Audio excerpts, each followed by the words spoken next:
Welcome to Day 2 of Bhutan Echoes, Drukyul's Literature and Arts Festival 2024. I hope you all had a restful night and are ready for another day filled with more inspiring talks and engaging discussions. For those of you who may not know me, my name is Tshering. It's an absolute pleasure to serve as your MC once again. The sessions we embarked on yesterday at the Royal University of Bhutan were a fantastic start, and I'm eager to continue this journey with you today here. Allow me a moment to share a bit about myself. I'm currently pursuing studies in economics at University of British Columbia. Beyond academia, I'm deeply passionate about writing and the exploration of diverse cultures. Yesterday, our sessions embraced the festival's theme of enlighten, evolve, and evoke. With each discussion, whether it touched on artistic expression, gender identity, or environmental stewardship, it aimed to enlighten our minds, evolve our perspectives, and evoke a deep and intellectual response. The insights gained were heartfelt, truly embodying the spirit of the festival and enriching our collective experience. Today, we have another exciting lineup of sessions and speakers. We are delighted to host today's events at the beautiful Thimphu Deluxe, a venue that perfectly complements the enriching discussions we have in store. As we embark on the second day, I encourage you to fully engage with the sessions, ask questions, and connect with fellow attendees. This is a unique opportunity to be a part of such a vibrant community of thinkers, creators, and changemakers. Let's make the most of our time together and continue the momentum we built yesterday. Our first session, AI and Editing, Shaping Tomorrow's Media Landscape, promises to be a groundbreaking exploration into the fusion of technology and human creativity. We are honored to host a stellar panel of visionaries who are at the forefront of this exciting frontier. Meru Gokhale. Meru Gokhale has carved a niche in the publishing industry with over 2 decades of experience. As the founder of Editrix.ai, she innovatively combines AI with human insight to craft stories that captivate and resonate. Her illustrious career includes pivotal roles, notably as the former publisher at the Penguin Press Group in India, where she collaborated with luminaries like Salman Rushdie, Andurati Roy, and Lumpa Leri. Kanishka Gupta is not only a celebrated literary agent and writer, but also a thought leader in the publishing world. His insightful story series, Publishing and the Pandemic, for Scroll.in, has been widely acclaimed. He founded Writer's Side, transforming it into the largest literary agency in South Asia and championing the cause of literary representation. Wangchuk. Wangchuk is a trailblazer in Bhutanese media with an extensive background leading various platforms from print to broadcast. As the co-founder and former CEO of Business Bhutan and the Bhutan Broadcasting Service Corporation, his diverse passions, including sports and photography, infuse his work with a unique perspective. Sonam Dukpa enriches our panel with her deep engagement in literature and the arts. Armed with an MFA in creative writing from Boston University and an MA in international development from the University of Denver, she bridges narratives between global development and creative expression. With such an impressive lineup, we're set for the session that promises not just to enlighten, but also inspire. Let's dive into the future of media as shaped by AI and human creativity. Please join me in warmly welcoming Meru Gokhale, Kanishka Gupta, Tshering Wangchuk, and Sonam Dukpa to the stage.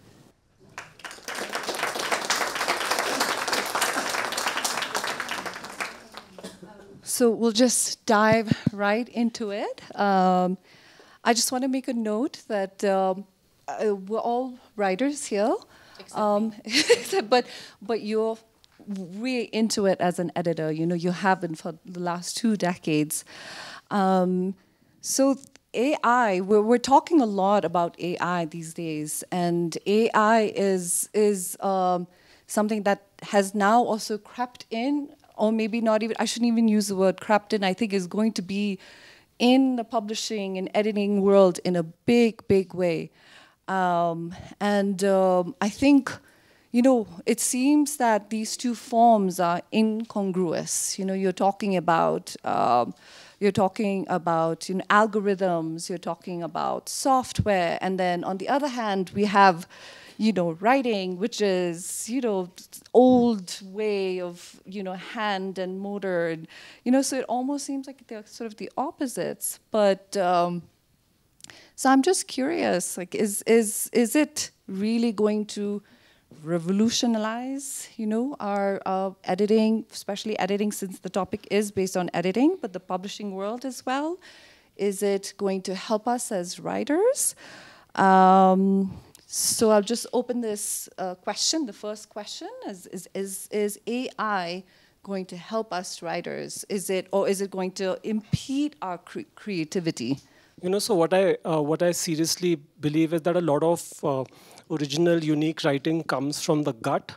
It's very intuitive. Sometimes writers they don't even know how they are writing, a certain kind of style and uniqueness. So I think right now the AI tools are quite nascent and they haven't been evolved. So AI is a good tool for editing and not primary editing. I think a lot of the main first round of editing happens with, your human editors, but AI can help with, proofreading. It can help with structuring. But I think the primary material and the first edits should, come from a human editor. So I think it also depends on the level of training and what are the kind of tools and the books that you are using to train AI.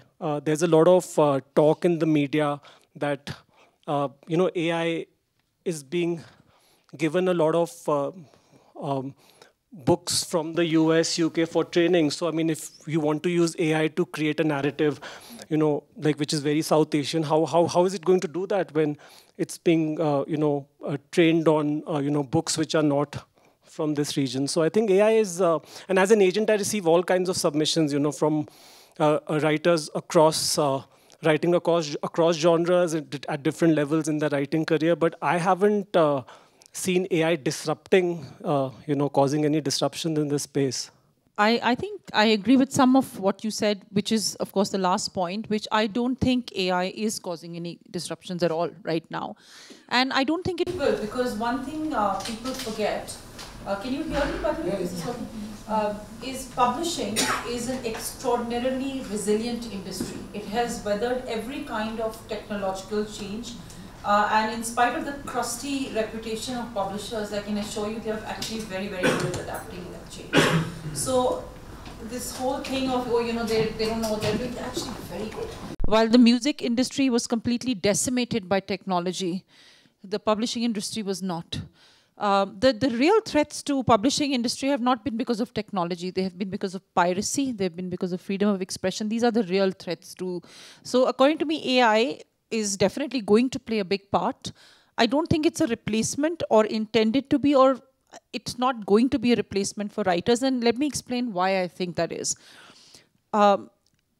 It's a very naive thing which people come into. They'll come and say, now you can write a book in 20 minutes with AI. Now, this is based on the assumption that you write your book and people will be desperate to read it. It's very hard to even convince people to read books by Nobel Prize winners, okay? So I'm saying this from experience because I've published Nobel Prize winners, and it's not like people are lining up outside to read them. So the problem is not enough content. There's already too much content. There's already too many books. So anyone who thinks, oh, I'm going to go flood the market with cheap books and people will be lining up to buy them is in for a very, very rude shock and high inventory pileup. That's what's going to happen to them. So that's not the issue. The issue is that there will be a change, I think, in the distribution model of, the kind of books which come into the market. Currently, the distribution of books and, how do you get to read the books that you do? Somebody has pre-decided that for you. There is an invisible publisher somewhere who has made that decision, and therefore that book has reached your market. It's based on their personal taste. Some of it you may agree with it, some of it you may not. I think what will happen, and I think of this as a good thing, there will be writers from all over the world who may or may not have had an excellent command of the English language. And perhaps they were left behind because people will say, well, this is a really interesting story, but the English is not very good, which has excluded a vast number of people from being published and being, frankly, taken seriously, if you want to be really honest about it. I think that will change. So I see AI, and particularly in editing, as an incredibly democratizing thing for authors who aren't already established. So if you're already established within the ecosystem, you already have a great editor, well done, good for you. But there's also 99% of people out there who don't have that and who want to write. They want their books to be read, and why shouldn't they? So this will give a nice window, I think, to those people who maybe would not have access to editing, because there are very, very few editors in the world. So I see it not as a tool to create new content, but to improve your own content. That's sort of what I think is the value it can bring. So I've also noticed that writers and publishing professionals who are interested in AI, or they want to engage with AI, they are very tech savvy. They are very interested in technology, and most of them are writing in the spec-fic, fantasy, sci-fi genres, where there is a lot of importance given to plot, and there is the potential to, have continue, have series of books, But I see a lot of resistance to, using AI as editing or any kind of, support for writers from, literary writers. So I think it's also depends on the kind of writer or the, or the book. That's why I won't take any names, but that's not what I've seen. You haven't seen that? I think this is a really interesting. Yeah, because I feel literary writing is very voice-driven, and I don't think AI is evolved enough to, replicate that. I personally feel. Okay, before we dive deeper into it, I know you have a lot to say. I wanted to ask you your opinion, what you thought as a writer, whether this tool is going to, feel like it's going to help you, or are you confused by it? Are you excited by it? Okay, basically, I started writing 3 years ago, and published three books in the last 3 years. So I'm quite new to writing. So around this time last year, there was a lot of talk about ChatGPT going on. That ChatGPT can churn out a book in maybe a few hours, and I was really worried. I had just started. I had plans for more books, and now, yes, there were about 100 writers in Bhutan, but now thousands are going to come out. But a year later now, I see that not a single book has come out. Actually, I think people are inspired to write. They'll write anyways, but they're not going to write even if there are tools there. So AI is a tool. It's almost like a tool, tools in a mechanic's toolbox. You use what you want, and you have to understand. If you do not understand what the specific functions are, then you're not going to be able to use the tools. So I feel, in some part, it is because we are different from AI. AI is driven by data. Yes, information generated from data, whereas humans have intelligence, we have our creativity. So this is something that is important. That will, I think, the creative industry is actually, I think, AI resistant, a little more AI resistant. So this is not going to actually, I think, this is going to actually influence the industry, and writers are going to be there if they are going to be there. If they are not interested, I don't think even AI might help.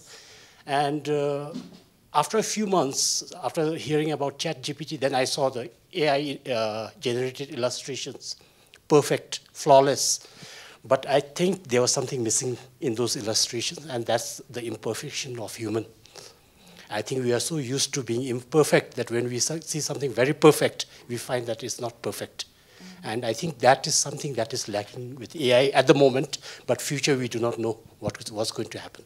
Okay, I'm just going to dive into another question, because I think this is a good time to segue into what Meru has developed, which is Editrex. And how is it different from ChatGPT? Yeah, how because does there's it? a difference. Yeah, how does it work? And okay, so the first thing I would say is to explain the difference between ChatGPT and AI. So I'll give you a little bit of a background, because what has happened is, because ChatGPT was the first company to roll out a product which is the one everybody has heard of. It's the Coca-Cola of AI, so everybody knows what it is. But ChatGPT is an AI model, but it is not AI alone. That is not what it is. So just to give you a very brief understanding, and what you have said is absolutely 100% accurate.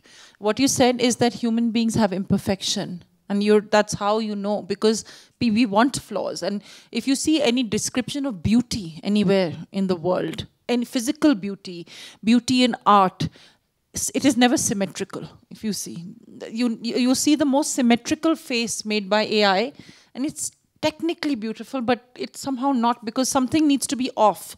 Same with literary fiction. It cannot be absolutely perfect, because in a plot there has to be loose ends.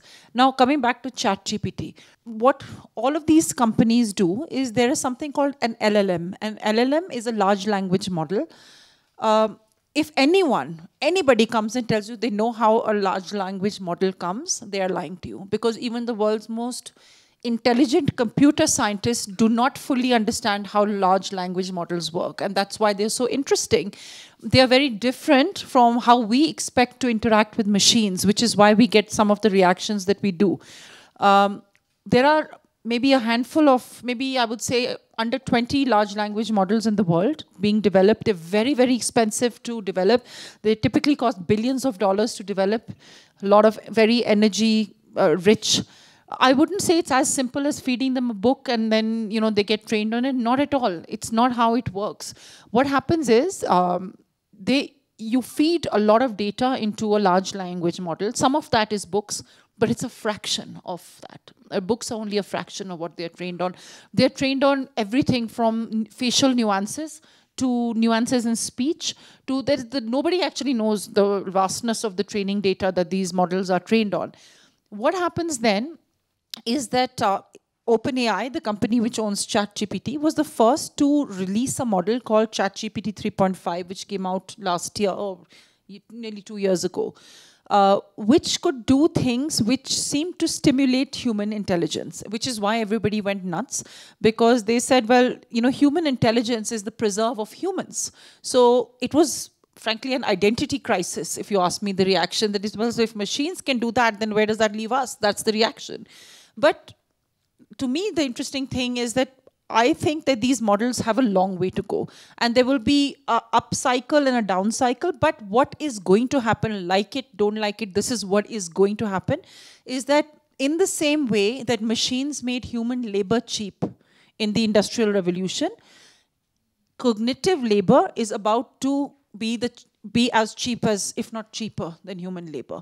So you're going to see a reversal of something which you've never seen before, or we have seen before, where professions which were done by hand, anything which required manual dexterity, frankly, in our societies were seen as not as good as intellectual labor. You're going to see a reversal of that. You're going to see intellectual labor come down in price and manual labor go up in price. And the reason for that is robotics cannot standardize manual labor. So if you want to make a robot to cut my hair with AI, you can't do that, because it's very expensive to train an AI which cuts like different lengths of hair, different heights of people. But with words, they work in predictable patterns, right? So that's why LLMs, what they're doing is they're statistical predictors of the next word. It's a very fancy autocomplete. Okay, so this very, very fancy autocomplete, that is what it is. Where it will become in terms of human intelligence, we shall see. Depends. There's all kinds of open-ended things. So in terms of ChatGPT, it is just one company. There are a lot of money being poured in. Think of it this way. If it was so easy for AI to replace human intelligence, the best funded companies in the world with sitting on all of the world's data, Google, Apple, these companies have not been able to make AI models at that level, in spite of having an unlimited resources of money and unlimited resources of data. They're sitting on more data than you could, than all of human history. So the point is, no one actually knows where this is headed, but where it is headed is there. The genie is out of the bottle. So the question is, how do you harness it? Do you pretend it doesn't exist? Or do you say, actually, I want to learn about it? So that's sort of how I think is a good way of looking at AI. And don't look at it just as ChatGPT. It's just one company. And it's one company which is, by the way, behind in AI. If you see all the AI models, it is far behind the others now. I also feel that I'm quite reluctant to use AI for like a primary assessment or a primary edit. But what it's very good at is organizing thoughts and feedback into into a cohesive structure or a narrative. So that's something we do. And as an agent, I have to prepare a lot of query letters, pitch notes. You know, sometimes you're pitching a book to different markets, so you have to have a different kind of a pitch for an American market. So they're good at doing that. I'm not sure if AI is the right tool for primary editing, because a lot of editing, especially literary editing, happens, you know, like face to face. And sometimes the author has to share his point of view if the editor and author are not in agreement, and then the editor is open to, maybe redoing the edits, and vice versa. I know so many authors who don't even know, how the final book that they are writing is going to shape out. You know, some of them start writing a short story, and by the end of the writing process, they feel that it's going to turn into a novella. So I don't know how AI is going to help with all of that, because these are such intuitive, So very quickly, I think, like I said, I would very much see it as a tool. I don't expect it to be something which writers use to replace editors. But no, as you know, in this industry, that you have one editor who can handle maybe 2 books a month, and therefore 90, I don't know how many authors there are in the audience who would like to spend more time with the editor, but they can't because the editor is too busy chasing commas. And I don't think in this day and age there's some great glory about finding commas. It's a kind of, I don't know, it's a kind of vanity, I think, to say that, well, I'm very good at finding commas. Well, great. But I think when it comes down to it, an author would prefer AI to find commas and for the editor to be talking about deeper things with them. That's just my feeling. No, actually, I was only using ChatGPT as an example of AI because I know it's a part of AI. But as a writer, like Kanishka was saying, for me, actually, I keep all the verticals, the value chains of the writing process, publishing process within my control, starting from coming up with the storyline till collecting the money for the book sold. I do it myself, and I engage an editor and an illustrator. So coming to that, I think like Kanishka said, while you're doing the first, draft of the thing, I don't think AI can actually substitute. It will be quite difficult because AI doesn't have the broader, it cannot have a grasp of the broader context of a novel, for example. I think it's very difficult. It might have, you can use it for certain purposes, but I think if you want to keep the whole concept intact, I think it will be quite difficult, I feel. Well, it sounds to me, what Meru was saying, is that it's a combination. It's a combination, yeah. It sounds like a combination of, as a tool, but you need the human editor as well. To put it very simply, I'm an editor. I've trained over 50 editors, and I've worked with hundreds of authors, and I can tell you what AI does is it makes a bad editor good, a good editor excellent, and an excellent editor into a superhuman. So I would think of it like that. Editors are also fallible. It's not that they know everything. And I feel that because there's no ongoing training system for editors, I see a lot of people just having an editor, they feel just so grateful that somebody is giving them that feedback. But I feel if an author should be demanding of the editor, they should get the level of feedback, and an ongoing improvement of the editorial skill is something which I think will be good for the industry and good for authors. Wanted to ask Meru, what is the importance of the right kind of training and the right kind of prompts, in developing a, editorially driven AI model, So think of it this way. There is no training for human editors, okay? There is no training. So if today, even to this day, if you want to be an editor, and let's say first of all, nobody wants to be an editor today. And the reason for that is you have to go to college in America or go do some liberal arts degree for 4 to 5 years. After that, you will do an apprenticeship in a publishing company where you'll be sitting next to somebody photocopying for 2-3 years. After that, you'll be allowed to touch a manuscript. After that, another 2-3 years, the guy will teach you sitting next to you. Now, for a very highly educated person to do this is a huge investment. And then you get paid very little. So, and this is just how it's always worked. Now, something changed in 2020, which is the pandemic hit, and people went from working in offices to remote working. So this chain of how editors were trained, senior editor sitting next to junior editor, is forever broken. It doesn't exist anymore. Nobody is training the next generation of editors. No publishing company in the world has institutionalized the knowledge of their senior editors, and I find that shocking. you know, that nobody has done this. Most of the older editors in every publishing company have been retired. There is new editors who don't sit next to the newer editors. So when it comes to prompts, what I have really done, and in my training, is I have taken my own experience of what, let me give you an example. So let's take literary fiction, which you both used as an example. One of the things in, I'll give you a really complex thing, which only a very experienced editor will be able to tell you, which is important for fiction, for example.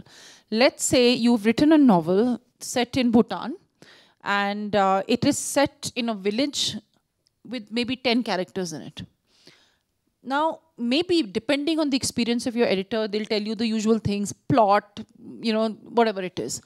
But they may not know, because nobody's ever told that editor, that there are many more things to a book than the plot, the characters, and all of those things. Now, very simply, like for this example, in a short story or in a novel, there is something called a belief system. There is like the oxygen of the book, which is something only between the lines. Like, it's just between the lines. Now, I know you will find it hard to believe, but AI is very good at doing that. At saying, what is the belief system of this novel? Okay? What is the belief system of these characters? What do they believe?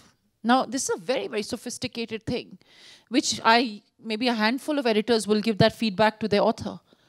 But all of that I've already done at the back end, so you don't need to do it. I can tell you that AI does that exceptionally well, at par, as an experienced editor. And what I hope that will do for the next generation of editors is teach them something which there is no other avenue for them to learn. And so these prompts, what I'm trying to do is show them all the things an editor can do, because there is nobody telling them that anymore. There's not even a YouTube video if you want to watch. Try searching how to edit a book and tell me what will you find. So how are these new editors learning? Where are they going to learn? So I feel that if somebody doesn't want to invest 7 years learning how to edit a book, there is a faster way. So I use those prompts to show what an editor can do, not just plot, which is all, of course, important. But so this is the idea. So there's one serious issue that we haven't discussed, and it's like plaguing the use of AI technology right now, especially when it's concerned with the creative works, is the copyright violation. So a lot of famous writers, you know, in the US, they've joined forces and they've sued, you know, ChatGPT, because ChatGPT is using their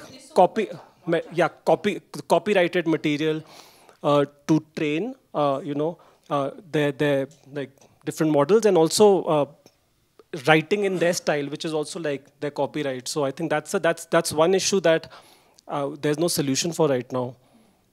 What's your view on? First of all, there were 2 cases. One was called the Books 3 case. It was not, there's no case against OpenAI. There is from the New York Times, but not from writers. There's a case from Meta, the owner of Facebook. And the reason they had that case was because, as you rightly said, they have illegally trained all of these models. The problem here is the difficulty for copyright. If you see the copyright law in America, they will not win. No writer is going to win. And they lost, actually. The case went to trial and they lost. And the reason they lost is because you cannot, unless you can get AI to replicate your exact tone, and I think it happened in the case of J.K. Rowling. You know, that was in the case where it happened. The problem is that while all of this is happening, your publishers are going and striking deals with OpenAI. And so Axel Springer, for example, already has a deal. A lot of Universe Springer, for example, there's another big academic publishing company which has gone and had a deal. And that is exactly where I see this going. Which is why authors are, you know, insisting on including clauses in their contracts with the publishers that they will not be allowed to, you know, sub-license, you know, or have licensing deals with AI companies that allows them to. And secondly, they also don't want AI to. You know, they don't want publishers to use AI to create covers, you know, and even to edit. I mean, it will change. But okay. Photoshop. Yeah. When Photoshop came out, every writer said, "I don't want to have my book done by Photoshop." Historically, very exactly 20 years ago to the day this happened, there was a huge hue and cry where there were contracts like this being signed, saying, "Don't use Photoshop." People went mad. And 2 years later, nobody cared. And that is what I think will happen. So I'm going to divert now a little bit and ask about, how in the context of Bhutan, how can AI be used in the context of, encouraging our artists, encouraging maybe better books, editing, if Tshering Wangchuk could lead this conversation. Actually, I think I'll relate it to writing. And basically now, as I've said, AI is a tool. So writers or editors, they can use the tools as they want. If they don't want to use it, then they don't have to use it. Yes, exactly. AI is a tool, and you just have to use it. Now, when it comes to writing, I think it will depend on the writer. Whether you want to use it in the first phase, you want to use it for proofreading, editing, you want to use it to illustrate your cover. So it will all depend. Personally, I have not used any AI for my last 3 books because I feel that there's a different level of satisfaction when I feel that I've written every word, I put in every comma. And then I sit with my illustrator, I sit with my editor, we go out for coffee, dinner, and there's a different level of experience. And even I was saying I go to the distributor, I put my books there. So I think AI can help actually. Even if not in writing, I think in the distribution and marketing of it, I think I'll use that in the future. But at this moment, I think for other writers, it may be different, but I'm not pressed for time. I set my own deadlines. I say 1 book a year, but if I can't finish it, then I don't have to. You're a very fast writer. And I think...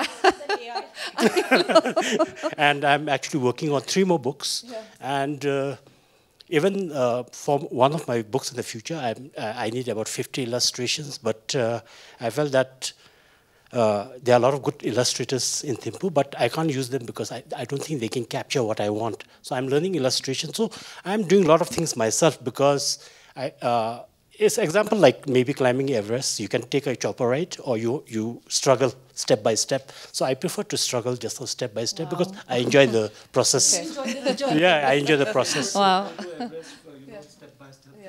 I don't know. I think I'm on sort of on this side of the table, in that it takes me a long time to write, and so I think with some of the things that you talked about with proof editing and the line editing and proofing and all of that, I think it would be amazing to have this tool.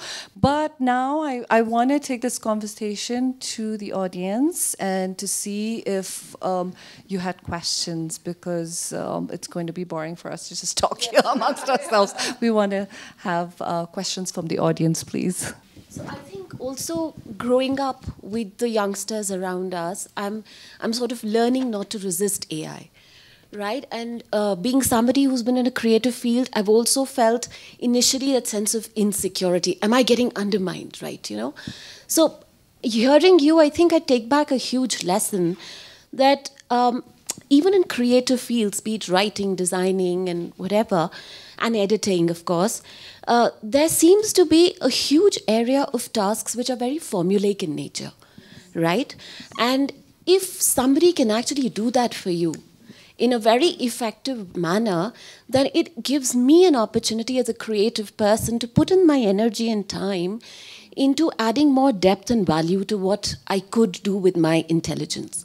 So I think that's a huge takeaway for me today, and thank you for that. Because you're right now we're resisting it.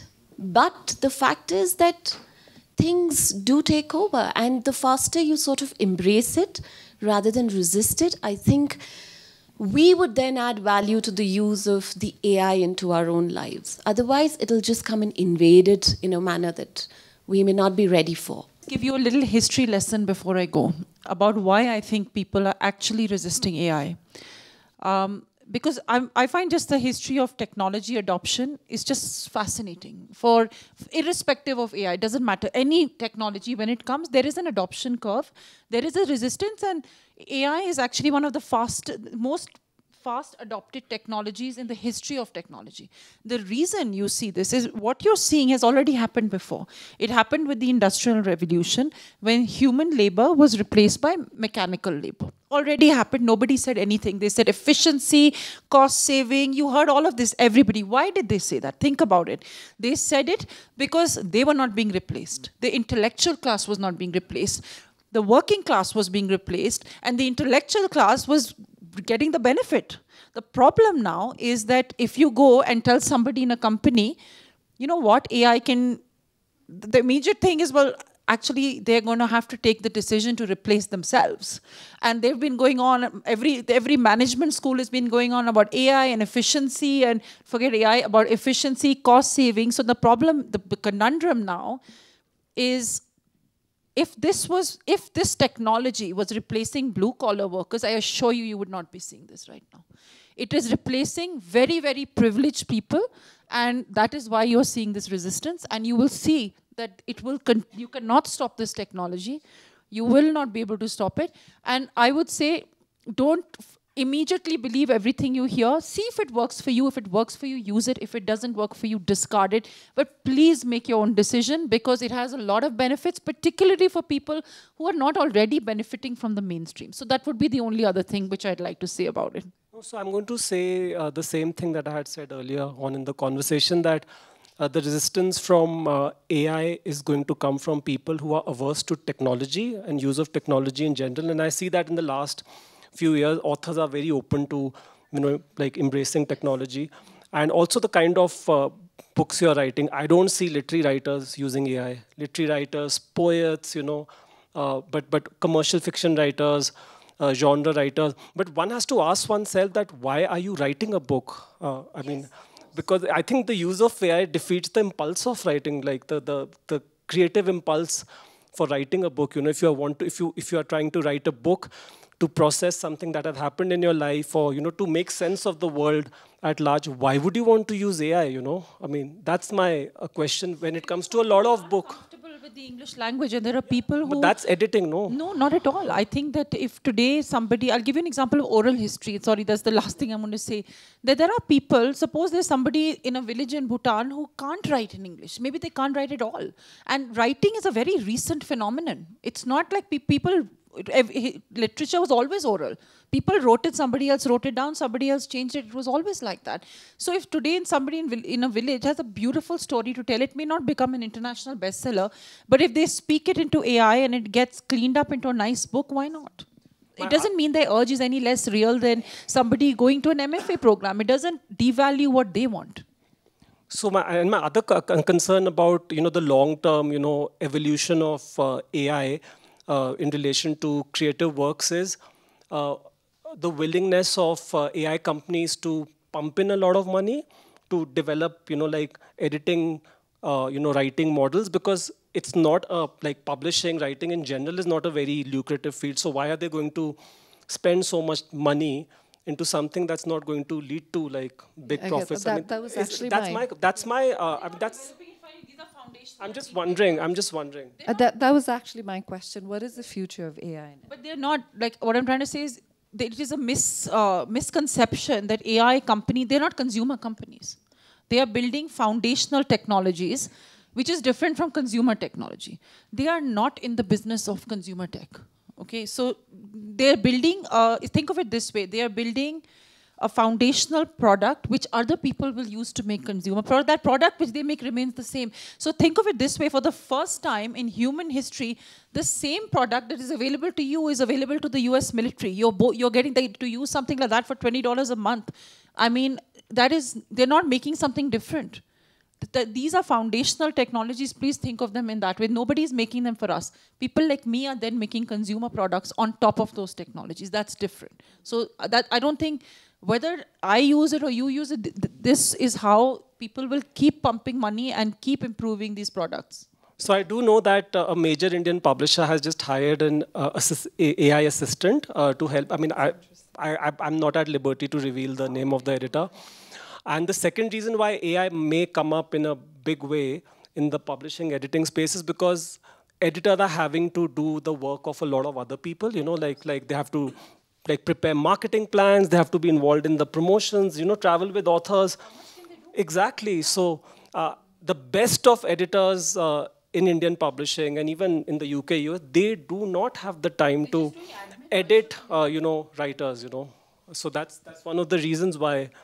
So you mentioned this point that the intellectual labor, the price will decrease as AI use becomes more prevalent, which is really interesting to me because it's such a prized commodity in today's world. Like we can see, you know, bachelor degrees, like that's already becoming a staple of getting even like an entry-level job, and like all this emphasis on intellectual labor. So now, like when you think of how AI is replacing a lot of the, I guess, cognitive skills needed for these kinds of labors, like how do you see people transitioning? Like how do you see young people, like I guess they're being trained to do that kind of job that is going to be replaced by AI? Like what is their future? You mean to say creative writing courses or Oh, bachelor? I was thinking more in general. I don't know if I'm the right person, but what it sounded like to me was that, according from Meru's perspective, that AI was going to be going to replace sort of it's going to be a tool to replace sort of like things that mechanical things, or how do I say it? When you're editing, you know, proof editing and sort of doing line editing. So all of that takes up a lot of tediousness and a lot of time. It's going to take away that, and it's going to allow actually for humans to partake in more sort of using your mind and more of the intelligence, sort of the creative thinking. The whole thing is that no one really knows what is going to happen. But we are going into the development of AI, and there are going to be a lot of applications, and some will be useful, some will fail, some will succeed. I think whether AI will replace humans, that is a decision that I think humans will make. AI will not definitely come and replace humans by itself. They don't have a mind of their own. So if we are using Google Maps, so for example, which is real-time data, that means that someone somewhere has approved that people will be replaced by AI. Or maybe the facial recognition on our phone, someone has approved it. So if you want to use, whether AI will replace humans or not is a decision of human, but whether humans will be compelled to replace humans with AI, that I think is the bigger question, because AI has a lot of advantages. It's fast, it's there 24/7, it doesn't take maternity leave, it doesn't take holidays, it doesn't complain much. But the other thing is, across all organizations, cross-cutting measures are happening. So because of its advantages, and to stay competitive in the market, organizations may be compelled to replace humans with AI. So, but in the creative industry, I think it's a little safer, because it's quite difficult for AI to replace creativity, intelligence, all those things. So maybe, I do not know whether I answered your question, but whether we are prepared for that or not is, I think, another question just now. So I think the publishing is not only run by, you know, creative people. I mean, a big publishing house will have a lot of people in the admin department, contracts department, lawyers. So AI poses a great threat to their livelihoods, because I'm using a lot of AI for my contracts, you know, for day-to-day correspondence, admin work. So I think, I mean, the skill set has to be a lot more evolved, you know, for these people. But I don't see AI posing a threat to creative editors or senior editors. I also feel that right now it's not evolved at all, because it ends up increasing my workload if I keep asking AI to change things. You know, I end up doing like 5 times the work if I keep revising the prompt, and if I keep changing things. I'd rather do it on my own. So I think it poses a threat to, you know, admin people in publishing houses. Yeah. Yeah, even marketing. I mean, nobody markets books. So, I mean, I think AI should replace all the marketing people. Okay, so I think with this, we'll just close the floor and the discussion. And, you know, we have many questions, and, you know, we've yet to see what this technology will do, but at least we're starting these discussions. And this is the 6th panel, so obviously a lot of interest. Okay, but thank you so much, everyone. And I think we'll all be here, so if you have any questions that you want to ask, please come up. Thank you. Thank you very much.